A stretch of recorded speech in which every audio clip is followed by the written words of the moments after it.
I'm sorry, I was distracted by the phone call. We confirmed that Westborough TV is ready? Yes. Okay. All right, then. Welcome to the August 4th meeting of the Westborough Planning Board. As with all virtual meetings, I have to read the governor's statement, so bear with me. The Westborough Planning Board will hold a virtual meeting on Tuesday, August 4th, 2020 at 6:30 p.m. pursuant to Governor Baker's March 12th, 2020 order suspending certain provisions of the Open Meeting Law, General Law, Chapter 30A, Section 18, and the Governor's March 15th, 2020 order imposing strict limitation on the number of people that may gather in one place. This meeting of the Westborough Planning Board will be conducted via remote participation to the greatest extent possible.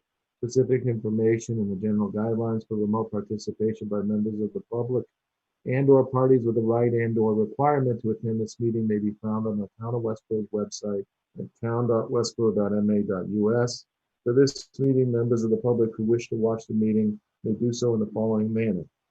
Members of the public wishing to participate from their remote location are encouraged to email their questions to planning@town.westborough.ma.us. No in-person attendance of members of the public will be permitted, but every effort will be made to ensure that the public can adequately access the proceedings in real time via technological means. The meeting can be viewed on Verizon Channel 24 and Charter Channel 191, live streamed online at westboroughtv.org. In the event that we are unable to do so, despite best efforts, we will post on the Town of Westborough website an audio or video recording, transcript, or other comprehensive record of proceedings as soon as possible after the meeting.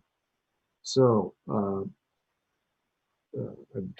not sure that Jim Robbins is back on. But give me a minute. I'm going to try and share my screen with the MassWorks grant. Looks like that is not it. That's 137 Turnpike.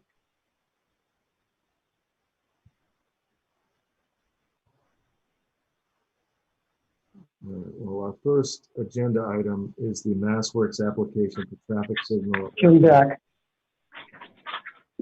Jim Robbins is on the call now. Jim, I'm going to turn this over to you while you start your presentation to bring up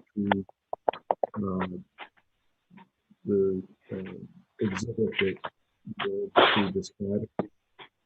Yes, can you, I hope everyone can hear me. My apologies for this format. I don't have internet and I am also without power. So my phone doesn't have the ability to connect video, unfortunately. The MassWorks program, as you know, is a program that the project that we know as West Park Drive Extension would like to apply for to receive funding for the traffic interchange, particularly the new interchange roadwork, lane striping, and signalization. Program also affords money for design and project administration. As you all know, the West Park Drive project, which we call West Park Drive Extension, is the extension of an industrial subdivision where there are existing commercial buildings. The extension of West Park Drive would connect the current West Park Drive with Flanders Road, creating a three-way signalized intersection that also has multimodal options for bike and pedestrian and a signal phase for pedestrian activity. A little bit about the MassWorks program. If Dan is there, if Dan Feeney is there, and he's able to share his screen, I had a PowerPoint presentation that I have a hard copy of that I can use and the board can follow along as I speak to the project. I don't know if Dan is there. Dan Feeney, are you on the call? Because I don't have that PowerPoint presentation. Dan is on the call, but it looks like he's frozen. Wonders of modern technology. Kristen, you have a copy of that PowerPoint that you can email to me? You know what? I wonder if I can. I'm sorry, I don't have Wi-Fi, so I don't have access to my email. let me see if I have it. Yeah, this is Dan Feeney. I just got on via my phone. I lost my internet connection here. Let me see if I can get back in, Mark, while you look for the documents. Yeah, Dan, So, do you have a copy on your phone that you can forward to my email? I don't have anything on my phone. Hold on. Let me just try this quickly here, see if I can get back on. I can forward it to you. I have something from Jim dated July 27th. It's the PowerPoint mass grants. If that's the most recent one, I can forward that to. So Yes, could you go forward ahead. That would be fine. Okay. Let's see. I don't know if I. While he's doing that, I can give you an overview of the MassWorks program. So the MassWorks program projects that apply must support economic development. They have to improve infrastructure, create jobs, support local and regional land use and development goals, and be consistent with local and regional economic development plans. The eligible uses of grant money are pre-construction design and engineering, direct construction and construction materials, and project administration. So when we make this application at the end of this month, the applicant intends to apply for money for the design and engineering, for the actual construction of the intersection, and the purchase of the hardware, which would be the signal and the signalization software and supporting hardware box that goes on the ground. Dan or Mark, have you been able to send that? Yes, I sent a copy to Mark Silverberg and Jim Ball. I believe it's sharing now. Yeah, I see it. Can you confirm that? Okay. Okay, move to page 2 of the PowerPoint. Okay, go ahead. Okay, thank you. So you can see how the MassWorks program will support the West Park Drive project. The access improvements from the project, the new signalized intersection will relieve congestion at the Connector Road Research Drive intersection. Currently, the intersection is at level of service D. With further development, like phase 2 of Olympus or the Partners Healthcare project, or any future development at the 800 West Park Drive site, if that building ever becomes occupied, would bring the level of services at that Research Drive Connector Road intersection to probably an E or an F. So opening the end of West Park Drive will improve and relieve the pressure on that intersection. Secondly, it relieves congestion at the Route 9 I-495 interchange, which, as we all know, is one of the top highway nightmares in the States, actually the #1 nightmare on Mass DOT's list, which, as you know, they're going to be redoing that intersection because of the level of congestion. Traffic heading east now would have another option other than Route 9. So the signalized intersection at West Park Drive and Flanders Road would allow people to head east by turning right on Flanders Road. So if you were heading to Hopkinton or Southborough, you'd have another way home. You wouldn't have to take Route 9 if you were going to Southborough, or 495 if you were going to Hopkinton. The traffic signal will improve safety on Flanders Road. It will reduce vehicle speeds because you'll have yellow and red phases in the signal. It'll relieve the current line of sight issue that you have. There's a dip in the road right now that you can't see traffic entering or leaving driveways approximately where the road would be relocated. And it improves turning movements. So if you need to make a left-hand turn onto West Park Drive, you'd have the assistance of a traffic signal. West Park Drive extension will enhance access for pedestrians and bikers. The trail connection to the B-Wall, the pedestrian sidewalk element that's planned in the extension of West Park Drive, and the traffic signal will have a pedestrian crossing phase. Next slide. Go ahead, Jim. The new signalized intersection will encourage job creation. Improved access makes West Park Drive and the entire east side more attractive to business location. We know about the Olympus Phase 2 expansion and the future Partners Healthcare. And as we know, the Dell EMC site has sat vacant for over a decade. And adding the signal here, when that site is finally developed, will ease traffic on Flanders Road. It supports the goals of economic development and of the town's master plan. It improves opportunities for responsible economic development, and it reduces congestion and improves circulation while improving access for walkers and bikers. Lastly, it supports the goals of regional planning efforts. The Comprehensive Economic Development Strategy, which we know as CEDS, which is now in its second year, calls for enhanced economic and transportation opportunities. This would address their concern for the Route 9 495 intersection. And then the I-495 Compact, of which Westborough is a partner. So that allows for additional grant money and economic stimulus money in the corridor. CMRPC's plan for regional economic development talks further about developing office space in the Westborough 495-9 interchange. So that's some of the elements that we're going to talk about in the application of the MassWorks program to improve our opportunity to receive this money so that Caruth Capital can complete the intersection as planned. I want to turn it over now to Mark, who's going to talk about the buildings in the area and the economic development potential of this project. Mark. Okay, Mark Laurel. Hello, yes, good evening. Just had to unmute myself. I'm Mark Laurel from Caruth Capital, 116 Flanders Road, Westborough, Massachusetts. The main reason we are looking to extend the road, there are 4 reasons, but the main reason is accessibility.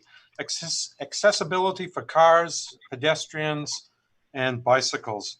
Right now, if you wanted to travel from 2200 West Park Drive to 134 Flanders Road, the neighboring property, it's 700 feet from between the 2 buildings, yet you need to travel 2.8 miles through the Route 9 Research Drive, Computer Drive intersection. We're hoping to eliminate that, and by increasing access, we hope to decrease the vacancy rate that we have out there, and also increase development opportunities when it comes to partners. They're looking at a 70,000-foot medical building there. Olympus Phase 2, and we also own 2100 and 2300 West Park Drive, which are existing lots on West Park Drive, but they're so at the end that you can see that every day if someone has to travel 5.6 miles out of their way through that intersection, it's kind of hard. Right now, the park has over 25% vacancy. And as far as availability, which means the tenants have moved out, but we're still collecting rent for a few more months, that's over 30%. Almost all the vacancy is at the end of the park, 2200 West Park Drive, 1900 and 2000. The buildings at the beginning of the park are pretty full. So we're hoping that by increasing the accessibility, we're going to increase that.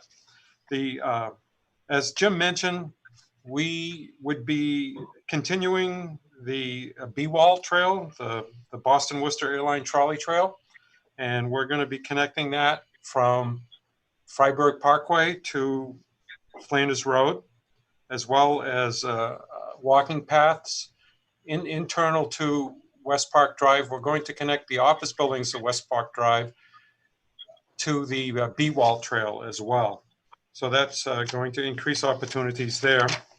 The second reason we want to do this is our amenities, and we see the B-Wall Trail as a real amenity to the park and to the area, where we have access for the pedestrians and bicycles, and also providing access to the Sudbury Valley Trustees walk-up reservation. Also, with the traffic, as Jim mentioned, we're going to improve the traffic by extending this road for the area and for the region. And the traffic light is necessary there because of the line of sight and the dip in the road. We really can't change the road. So the best way to deal with that is with a light. And as Jim mentioned, if and when the EMC land gets built out, there's going to be a lot of traffic on Flanders Road. And the existing buildings of which we have and our neighbors, it's going to be it's going to be a real benefit to have that that light stop the traffic to allow people to pull in and out of their driveways onto Flanders Road. And finally, economic development, not only for our park and for Flanders Road, but for the area by providing for Olympus expansion, Partners Healthcare. eClinical is looking to move into 900 West Park Drive at some point, and that's going to increase traffic in the park. And by allowing people that have to go through that Route 9 intersection for no reason to be able to bypass that is a real improvement to the area. And with that, I'd like to thank you very much. Thank you, Mark. Yeah. So, do we have any other comments before we turn it to the board? Jim Robbins, anything else? I think Dan Feeney has a couple graphics if he can share. I don't know if he's able to do that now. I can't, Jim. I still don't have an internet. My internet is down. It went down right as it started. But I mean, I think just to discuss the intersection a little bit. The planning board did have the opportunity to get a view of the proposed improvements for West Park Drive, the existing cul-de-sac down to Flanders Road as part of the preliminary subdivision plan that was filed. So, they've seen that there's a left turn and a right turn out from West Park Drive proposed onto Flanders Road. There is a left turn lane in from Flanders Road eastbound into West Park Drive. And there are going to be 5-foot shoulders on both sides of Flanders Road. The section of the trail that's coming down the West Park Drive extension will come to a curb ramp now. Previously, when we had submitted the preliminary subdivision plan, it was basically terminating at the street, but we do have it coming down the sideline now, and we're able to put in a handicap ramp there. Hey, Dan, can I interrupt you for a minute? This is Steve Boudreau. I was just looking for that plan. Let me share my screen, and then that'd be great. And if everybody will let me know if you can see it. All right. Can everybody see the plan now? I don't see it, no. Not yet? No. I think. Hold on, let me try. You might need approval from somebody to share. Okay, here we go. Yeah, here we are. Anything now or no? Yeah, we can see. See your calendar. No, boy, hold on. Let me try this. Not on my screen too should have worked. Can you see the plan on this screen? No. Still see your calendar. All right, Dan, continue, and I'll work this out. Alrighty. My internet is getting back in right now. All right. Can you guys hear me? Yes. I can. All right. Let me see if I can't share my screen. Yeah, so. Hold on, I think I need to get up. You're viewing. Stephen, I think Okay, you never need to mind. stop sharing first. Stephen, are you sharing? I gotta go. It says, hold on. It says I'm sharing Hazel Norris's screen. Yeah, but all I'm seeing is joining Zoom calendar. Stephen, can you stop sharing so Dan can start? Yeah, that's what I'm looking for. Hold on. You cannot start screen share. It says I'm not even in screen share, so let me shut down everything I've got going on here, and I can't get out of that. Hold on. So you might Reaction. exit full screen. Yeah, well, I may have to leave and come back in because there's no exit opportunity for me on this screen. It's actually Hazel's screen. Oh, great. Okay. Hazel's sharing right now. Yes. So to Mark's point, I would have had to ask for permission. I'm stop sharing. All right. So All right. Dan Feeney, we will get this worked out. Can't wait till we get back into a real room with real people. Dan, so Dan's out. So I think I have to request to share. Dan, Or she's out. Again. Let me do this and let me do this. Okay, we can see this now, Stephen. You got the plan? Yeah, I can All see. right, Dan, why don't you, I'll be Vanna White and you talk. Okay, so just to recap, West Park Drive intersecting Flanders Road, there'll be a left and a right turn lane out onto Flanders Road. On Flanders Road, heading eastbound, there's a left turn lane into the site.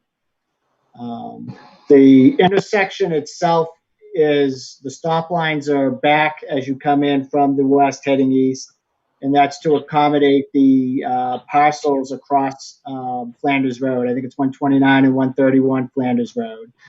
So it's a longer intersection.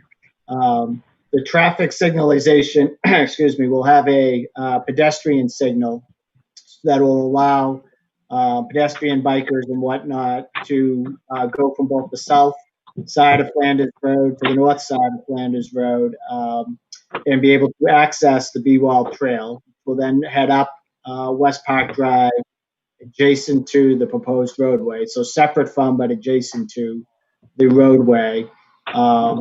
The total length of improvements to Flanders Road is, I believe, about 1,300 linear feet. Again, that's to accommodate primarily the left turn into the site and then to align the westbound traffic with the westbound approach or the westbound departure lane because we are shifting that over to accommodate the left turn in. So one other difference from the original preliminary plan that was filed, the right turn lane that was proposed from Flanders Road westbound into the site has been eliminated. Basically, the pedestrian access took precedent there. So there wasn't room for the right turn lane. And having talked to Steve's colleague, Scott Thornton at Banasson Associates, the right turn lane wasn't necessary for the level of service improvements that were trying to be gained. So due to the lack of the right-of-way within Flanders Road and the inclusion of the shared youth path, the B-Wall Trail coming down to the intersection, the right turn lane has been eliminated from the proposal. That's an overview of the intersection improvements themselves. Yeah, and just one final note on top of that. Notice that your road, Flanders does have 5-foot shoulders today in the existing condition, and the 5-foot shoulders have been maintained, as you can see in this alignment, on both sides of the road from each limit of work heading east and west. Okay, is there anything else we need to add before we turn it to questions from the board? Dan, you all set? Stephen? Yeah, I'm all set. Why don't we leave that up on the screen in case the questions are pertinent to this? And I'm just going to ask individually if anyone has questions. I always start with Jim Ball. Do you have any questions, Jim? I do not, Mark. Okay. Hazel? Anything? My only question was, what's your timing on this? I mean, if this is approved by, we can go ahead. I just actually, out of curiosity, would like to know what we're talking. Are we talking 2 years to finish this project? A year? What are we talking about? Yes, this is Mark speaking. It'll probably be 2021 and might be pushed off to 2022. And the reason it might be pushed off another year is that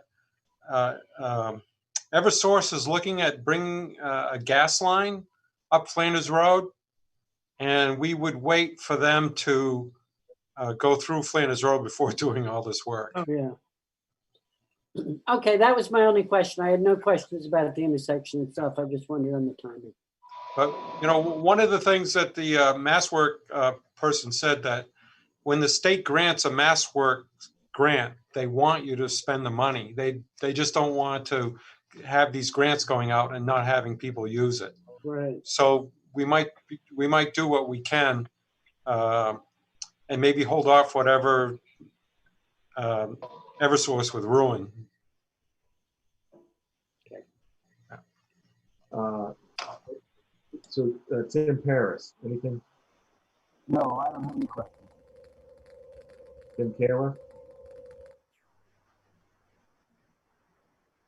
Tim, Yes, I know you're. Mark, I wondered, my question was whether West Park Drive is going to connect up now to the other, basically to the north side of West Park Drive that dead ends. So the other side, that was what I was inferring from the introductory remarks. I think I can answer right? that. Yes, it's gonna go straight through. Now, Stephen, do you have, or Dana, you're unfrozen now. Do either one of you have that plan that shows the entire park with the bike trail coming down, connecting to West Park Drive? You know, I do. with the Yeah. B-Walt in red and our private bike multi-use trail in orange. Yeah, I do have that, Mark. If I'm able to share. Tim Kohler hasn't seen that. We all saw that previously. Right. Now, we don't need to continue. I'm very, very familiar with that whole area. I've hiked up there for years in the walk up and have explored the other side. I worked for Oracle when we were a tenant on the other side, so no need to display on my account. I just always wondered why they weren't connected. So that's great. Makes a lot of sense. We can continue, Mark. Okay, so I guess that leaves me, and my one question has to do with any foreseeable impact to the residential portion of Flanders Road, and whether that's been discussed. And I'd like to hear your response to that.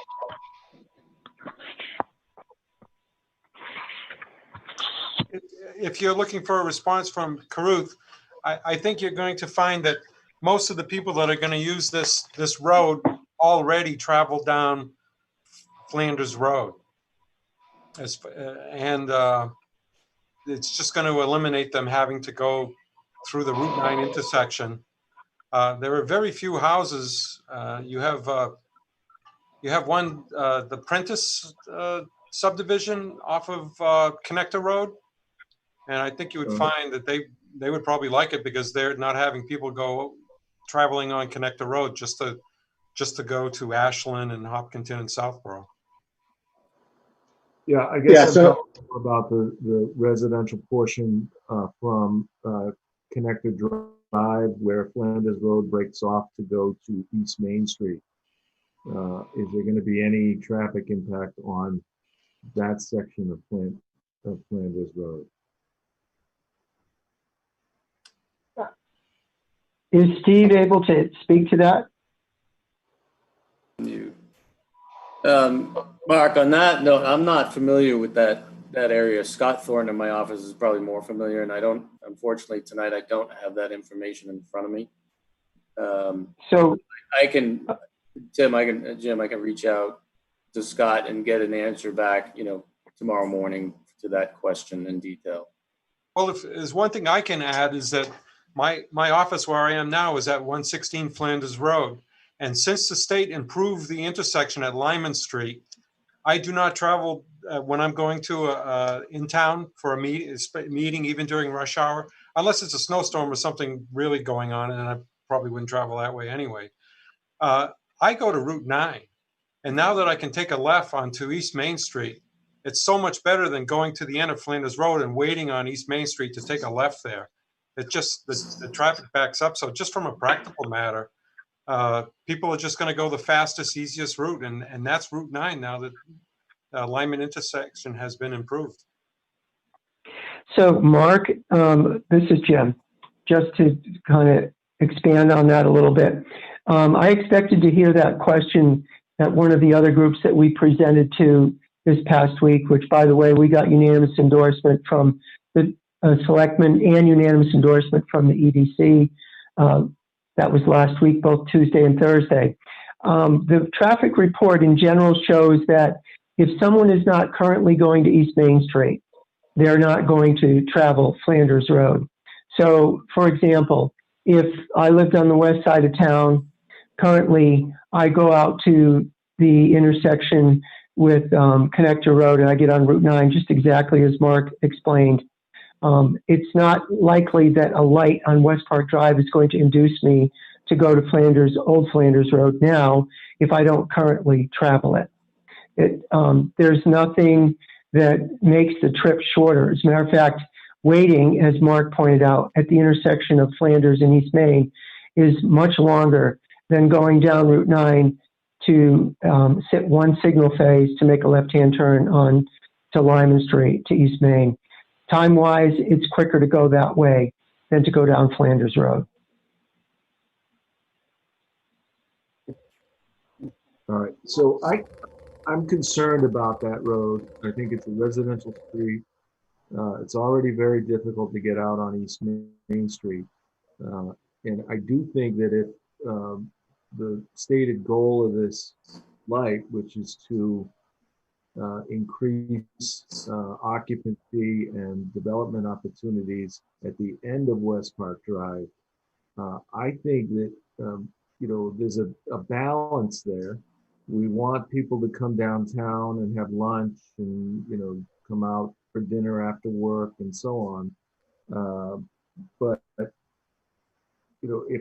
if you're at the end of West Park Drive currently, you're not going to travel the 2.6 miles back up to Route 9 and go Route 9 to Lyman Street or East Main to get downtown. You're going to come out this light and you're going to go, you're going to take the old Flanders Road, I say the old Flanders Road, but there is an old Flanders Road. You're going to take Flanders Road from where it branches off from Connector Drive, and you're going to probably end up backing up that traffic even worse than it currently is. Mark? Yeah, Jim Ball, go. I would comment that just like Mark Rowe just said, I wouldn't do that. I do that from Opposition Country Club all the time, and I used to take that back road to get back home. With the improvements in that Route 9 intersection, I go all the way up to Route 9 and take Route 9 now to go down. So I no longer cut through Flanders because that intersection is so much better now.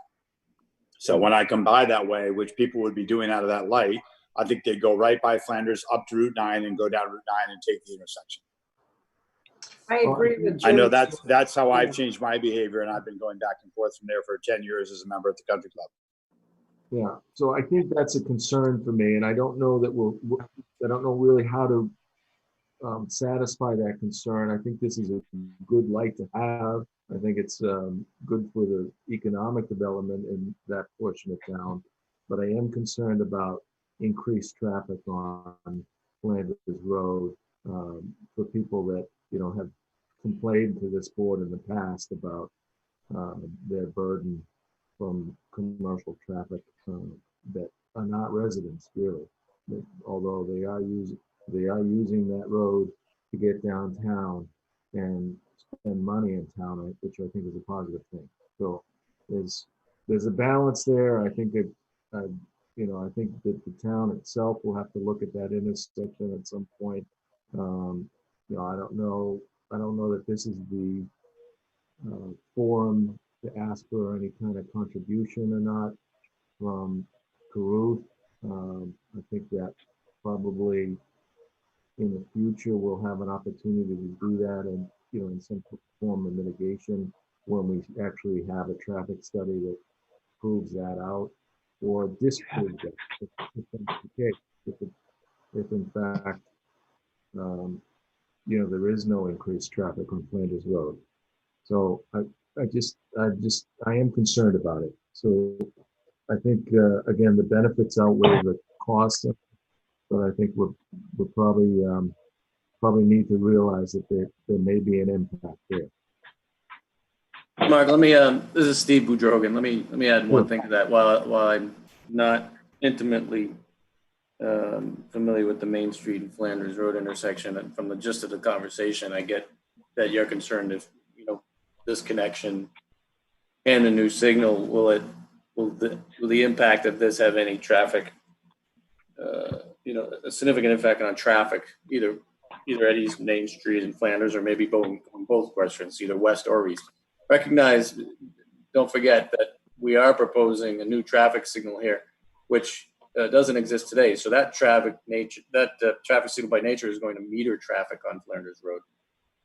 So just keep that in mind, because cars will need to stop. It's not going to be a free flow condition where we're just adding vehicles to the stream and it's just going to continue to flood each end. This traffic signal will actually, it definitely will meter that traffic.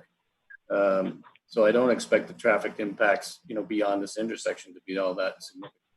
But as I said, I will get this back to Scott Thorne and have him provide a more detailed discussion on that issue. Great, I'd appreciate that. Okay, Mark, go ahead. I also want to point out that most of the population of the park is at the north end along Route 9, and almost all the future jobs are at that end too, with 900 West Park Drive when Clinical moves in. Olympus Phase 1, they haven't moved in yet. Olympus Phase 2 and Partners are all at the Route 9 end of the park. As far as additional development, I think we can only probably build about 70,000 feet at that end of the park.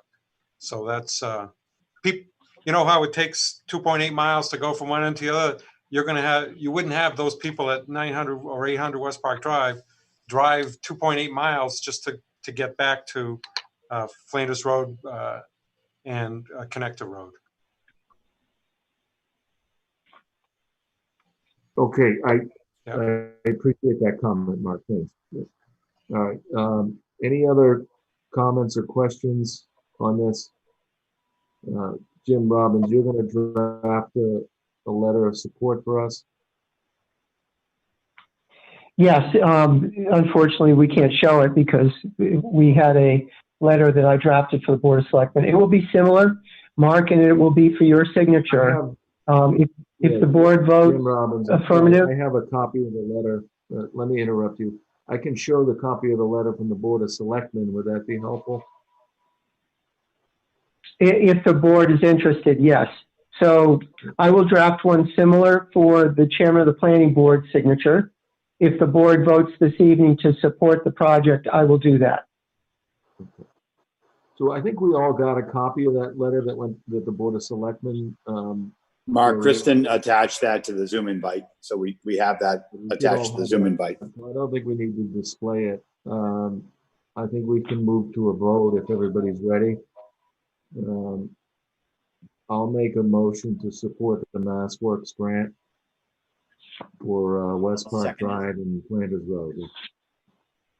And I think, Paul, I heard you second. I think it was Tim Kohler. Okay, sorry. Thanks, Tim. Thanks for the second. Okay, any discussion of that motion? Jim Robbins, is that motion adequate? I didn't hear it. Okay, I said I made it. The motion was to support the MassWorks grant for West Park Drive and Flanders Road. The MassWorks grant application. Application grant. Okay, so I'll add the word application. I think that's a minor That's change. fine. Thank you. All right, so any discussion of the motion? Okay, I'll do a roll call on it. Tim Kaler? Yes. Okay, Jim Ball? Yes, Mark. Hazel? Yes. Tim Paris? Tim, you're muted, but I see you mouthing the word yes. My microphone isn't working properly. Yes. Okay, great. And I vote yes as well. So thank you, Mark and your team for coming in and presenting this to us. And I do think there's quite a few positives there. So we'll move on to the next agenda item. Thank you. Okay, thanks. Jim Robbins, the next agenda item is the 139 Turnpike Road driveway modification. I'm going to pull up that graphic from, that shows the modification. Do you want to present this, or is there someone else here to present this? I will give you an introduction. Is Peter on the phone, on the call? Yes, I am. Thank you, Jim. Okay. So, Peter, I can't see the plan. You probably can. I will let you explain it after I give a brief introduction.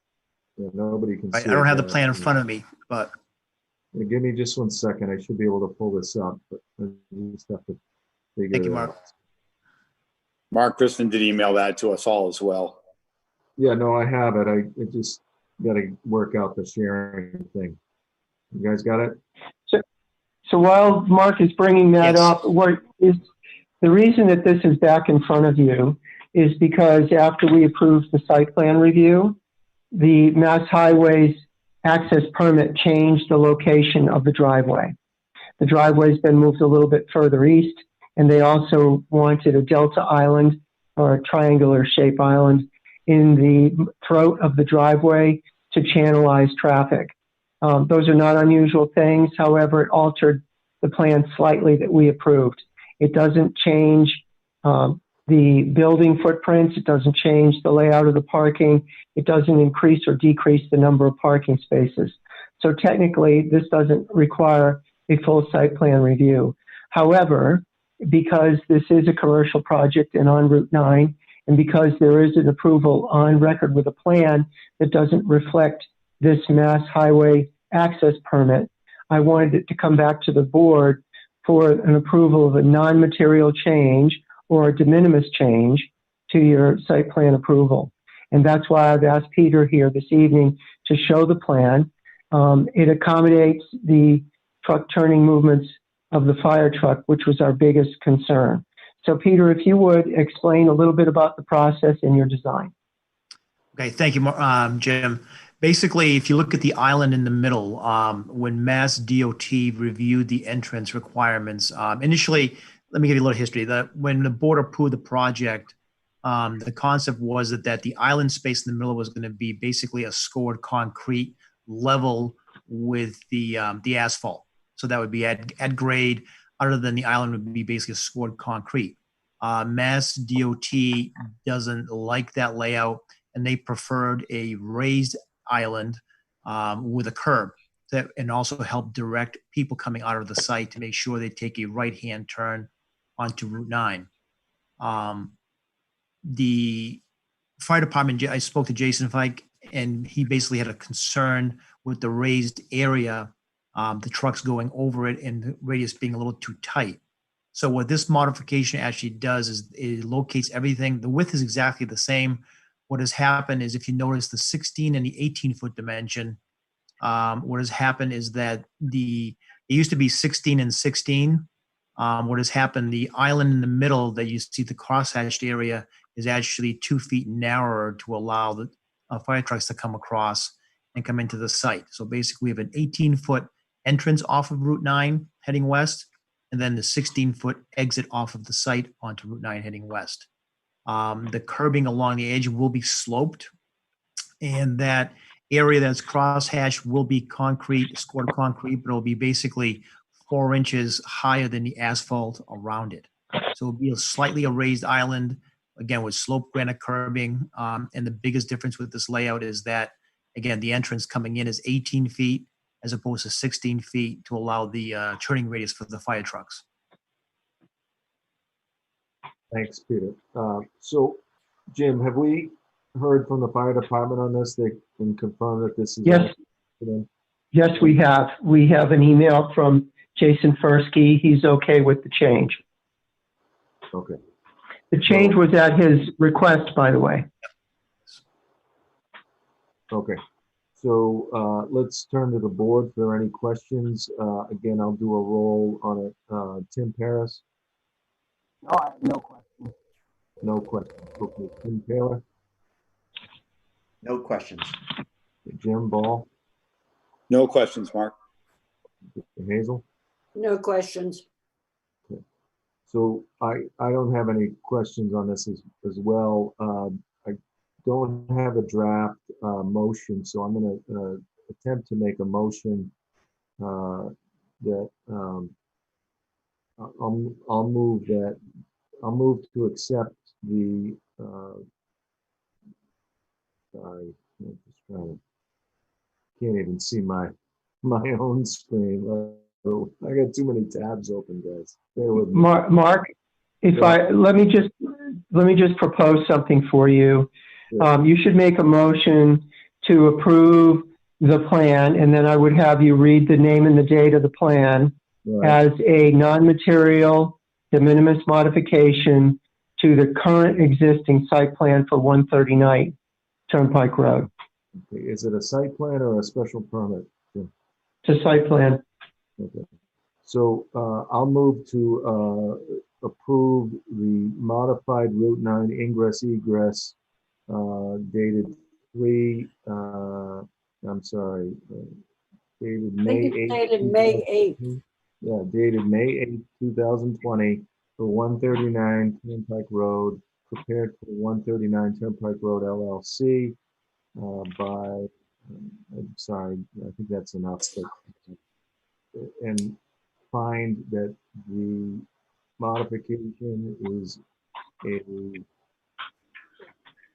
minimus change to the site plan. Mark, do we need to mention the 7/20 revision date of the plan? Okay, let's add the 7/20 revision date. So the date will be May 8th, 2020, and revised, July 7. 20. I'd second that, Mark. Yeah, the most recent revision date is 7/20/2020. Right. All right. Do you have a second? Jim, I think you seconded it. Yes. Okay. So any discussion of that motion? Jim Robbins, did you hear the full motion? Yes, and I heard your amendments to it. It sounds okay. Okay. So any discussion from the board? All right. So again, I will Mark, do go ahead, Tim. a point of order from Tim Kaler just before whether my vote is applicable here or whether I need to Yeah. abstain because it, Yes, it is. Yes, it is. okay. So given that, I will start with you, Tim Kaler. I vote yes. Okay. Tim Paris, Yes. Hazel, Yes, to approve. Jim Ball. Yes, Mark. Okay, and I also vote yes to approve. All right, thank you, Peter, for coming in. I appreciate your time. Thank you all. Wish you the best of luck on that site.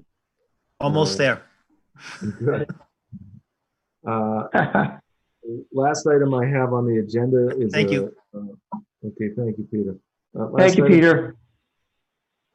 Last item I have on the agenda is a vote to approve the amendment to the VHB master plan contract. And I'll turn to Jim Robbins again just to summarize this, and then we can discuss it. Yes, thank you, Mark. So as you know, because of the COVID virus, we have put the master plan effort on hold for 2 months. We're going to get back to it at the end of this month, August. The consultant, VHB Consulting, asked that we formally amend the contract to reflect the fact that they were not going to proceed for 2 months. They proposed an amendment to that. The amendment went to the town manager as it's supposed to, because the town manager is the chief fiduciary officer for the town who signs all contracts. She forwarded it to town council, who made several changes in the language. The contract did not change the substance. And those changes have come back to the town. We forwarded it back to VHB, and that's where it is right now. I would ask that the board, or just as a brief explanation, the contract will be extended by 2 months into the end of May of 2021. Normally it was to have ended in March of 2021. There are no additional fees for that. There was an item that explained how much, if we asked them to attend additional meetings in the future, how much each meeting would cost. It's similar to what they had included in their original contract.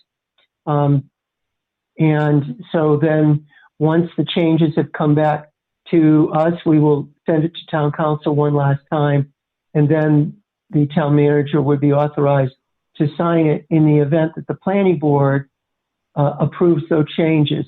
So what I would ask you to do is to take a vote, or consider taking a vote, to authorize the town manager to execute the contract amendment subject to town council's review and approval. Thanks, Jim. Any questions from the board on that? I'll go down the line again. Tim Paris? Any questions? Tim Taylor? No questions, Mark. Jim Ball? No questions, Mark. Hazel? No questions. I will make a motion then to approve the modification to the VHB master plan contract, subject to town council approval. Second. Perfect. Mark. Any discussion of the motion? Okay, again, I'll do a roll call. Hazel? Yes. Jim Ball? Yes. Tim Paris? Yes. Tim Taylor? Yes, Mark.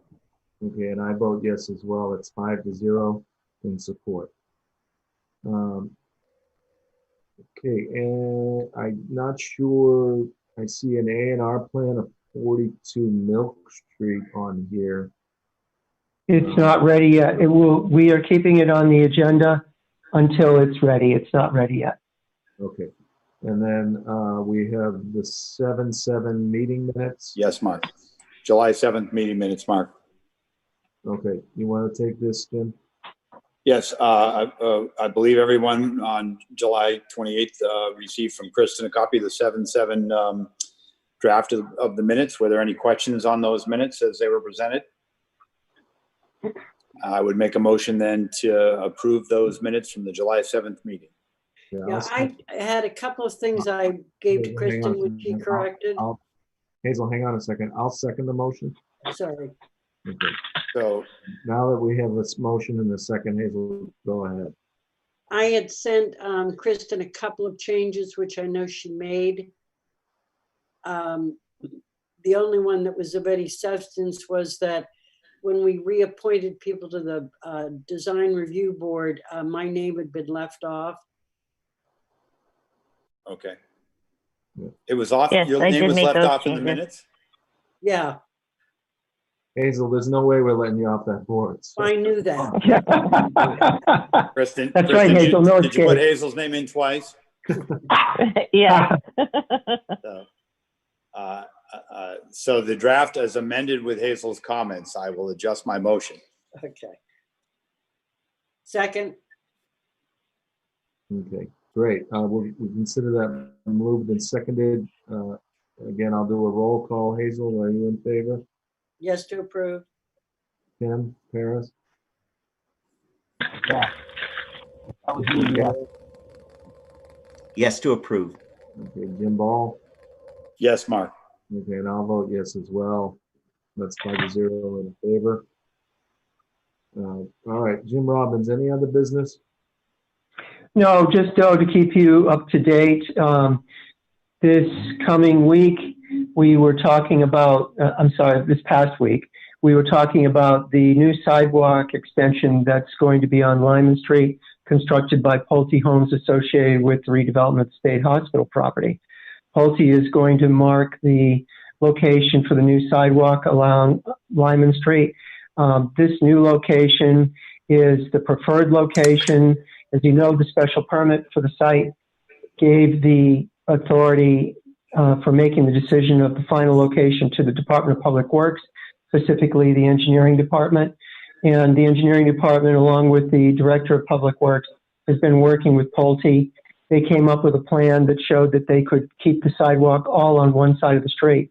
So coming down from the state hospital all the way down to the beach and to cross Chauncey Circle there, which is a much better plan than originally, because originally the sidewalk would come down on the same side as the state hospital, then cross over to the opposite side, run to the parking lot, and then cross over again to the beach. So anyone coming from the state hospital would have to cross Lyman Street twice. We know that Lyman Street's not a safe place for pedestrians, so keeping the sidewalk on one side is a preferable option. The sidewalk is going to be staked in the field, and any trees to be removed will be marked. We are next week in the afternoon, on Tuesday afternoon, going to meet with all the residents of Lyman Street where the sidewalk will cross their front yards. The sidewalk will remain in the right-of-way. So there won't be any takings. There won't be any work on private property. However, there will be removal of trees. And so we want to work with Pulte to replace those trees. And there will also be some slope changes and possibility of necessity of a retaining wall across the front of a couple properties. So those are things we're going to discuss in the field. Now, I bring this up because it'll be a change to the approved plans, the approved special permit plans that the planning board approved 2 years ago. This new sidewalk plan should come back to the planning board for final approval. It doesn't require a public hearing. We will, however, as I said, be on the site talking to the affected neighbors.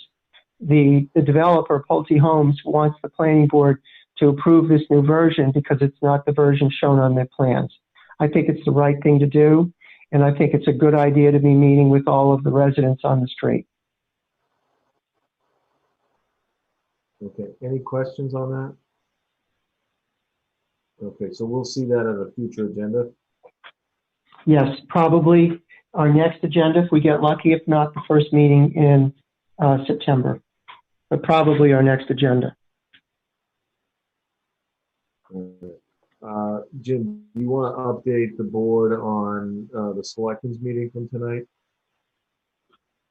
Sure. Again, I attended by phone because I don't have internet connection. My Wi-Fi is down.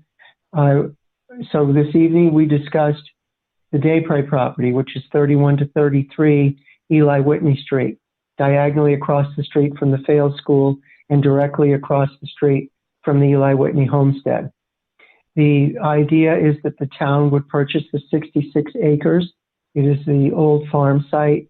It was used, I believe, as a pasture at one time. There is a couple old foundations on the site. One, I think, is no more than a cattle crib. The other may have been a foundation from a former barn. In all the time that I've been in Westborough, I've never seen a structure on that property. The town would purchase the land from the Daypray family and then set aside a frontage parcel for municipal purposes. In the interim, it would be used as a parking lot and a construction staging area for the Fales School reconstruction. There are no further plans for the backland, which would be over 60 acres, 62 to 63 acres of backland, which would remain open space in perpetuity and have an open space restriction under Chapter 97 at the state, which means it could never be used for anything other than open space. A small parcel at the front, approximately 4 acres, would be used for municipal purposes, parking and construction staging. And I believe the selectmen voted unanimously to move forward with the purchase and sale. Right, so there'll most likely be a special town meeting for this in the near future. The purchase price is $2.3 million, and that would come from a variety of sources, open space fund, Walker Robinson Fund, and the sale of real estate, similar to how the Belknap Street parcel was funded. The Belknap Street purchase was funded. So we don't have a date for a special meeting yet. It's hot off the press, so to speak. So we'll hear more about this in the near future. Great. Go ahead, Jim. Mark, me, or Jim Robbins? Oh, I thought you were about to ask. I just had a quick question. And that 4 acres in the front, will that ultimately move to open space, or would that remain available for municipal use in the future if needed? Do we know? Do we know? The Board of Selectmen, and you know, it would take a vote at town meeting to move that out of the care of the Board of Selectmen. But okay. So, but I think the you know, again, there's a, from what I have gathered from the Board of Selectmen, there's a desire to keep some flexibility on that front parcel until we figure out what exactly we need there, and then leave as much of it open as possible. I think that sounds smart, given the investment in the school. If we need a little bit of overflow parking or whatever, given that investment, to have a small fraction available would be a prudent move, it seems to me. So I wasn't sure if that had been determined. Okay, thank you. Yeah, that's the that sentiment. would be terrific. the Board of Selectmen too. I think they don't want to put all of it into conservation and then realize down the road that we could have kept some out. We'd rather keep some out now and then move any surplus into conservation down the road. So,